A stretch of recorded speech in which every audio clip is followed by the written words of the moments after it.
I always thought my apartment building was boring, creaky elevators, peeling paint, and neighbors who barely made eye contact.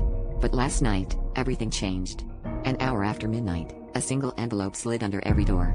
The paper inside was thin and shaking in my hands, with one line scrawled in black ink: "Leave by sunrise or you'll join us."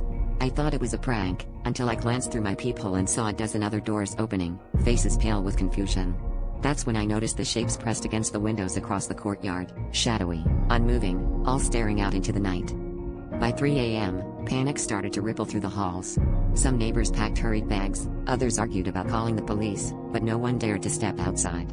I kept pacing my living room, glancing at the window, trying to convince myself that the silhouettes were just tricks of the light.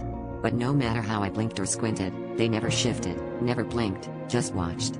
When I finally worked up the nerve to open my own curtains, my breath caught. The silhouette in my neighbor's apartment was the exact shape of Mrs. Feldman, right down to her bun, but her face was lost in darkness, pressed flat against the glass. Fear made the walls feel tighter. I called out to Mrs. Feldman, then to anyone, but the only response was the echo of my own voice. My phone showed 4:37 a.m. and the sky was beginning to pale. I remembered the note, "Leave by sunrise," and realized it wasn't a threat. It was a warning.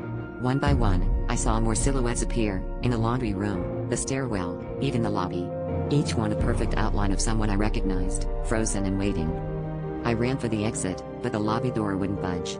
Behind me, footsteps thudded in the hallway, too many to belong to one person. I turned, heart pounding, and saw my own silhouette reflected in the glass, motionless and black-eyed, standing among the others. The last thing I remember before the sun broke the horizon was the cold grip of its hand on my shoulder, pulling me gently into the glass, where I now wait for the next tenant to read the note.